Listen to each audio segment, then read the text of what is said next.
আসসালামু আলাইকুম। আজকে নিয়ে এসেছি আপনাদের জন্য একটা নিরামিষ রেসিপি, পনির মশলা।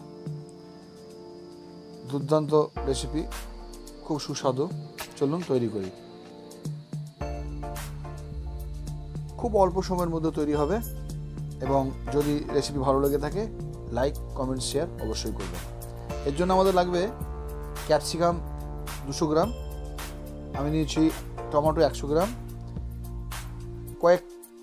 কয়েকটা আদার টুকরো এবং কয়েকটা রসুনের টুকরো, একটা 100 গ্রাম ওজনের মোটা সাইজের পেঁয়াজ কেটে রেখেছি, আর কয়েকটা 4-5 পিস কাঁচা লঙ্কা।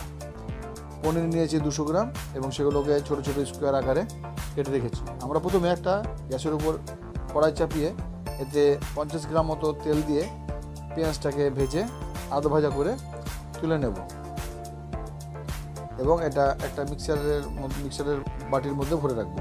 এর মধ্যে আদা রসুন যেটা ছিল কাটা সেগুলোকেও ভেজে নেব, এটাকেও তুলে নেব এবং মিক্সিতে আমরা এটাকে পেস্ট করে নেব।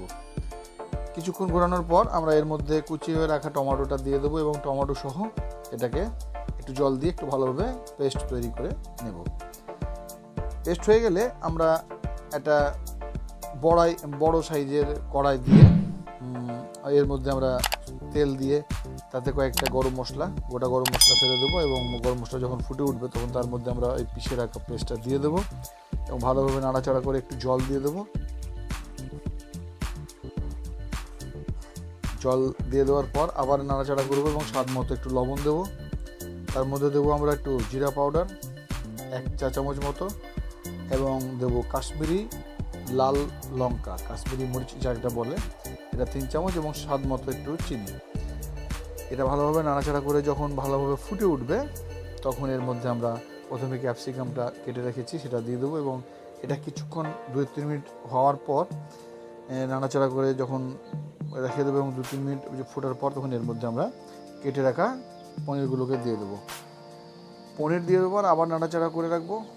কাঁচা লঙ্কাগুলো দিয়ে দিলাম এই মুহূর্তে এবং ভালোভাবে নাড়াচাড়া করে একটু গ্রেভিটা গাঢ় হয়ে এলেই আমাদের রেসিপি রেডি। গরম গরম ভাতের সঙ্গে কিংবা রুটির সঙ্গে খান, দুর্দান্ত লাগবে। যদি ভালো লেগে থাকে লাইক অবশ্যই করবেন এবং শেয়ার করতে ভুলবেন না। আবার দেখা হবে পরবর্তী রেসিপি নিয়ে, আবার আসবো। ততদিনের জন্য সবাই ভালো থাকবেন, সুস্থ থাকবেন। আসসালামু আলাইকুম।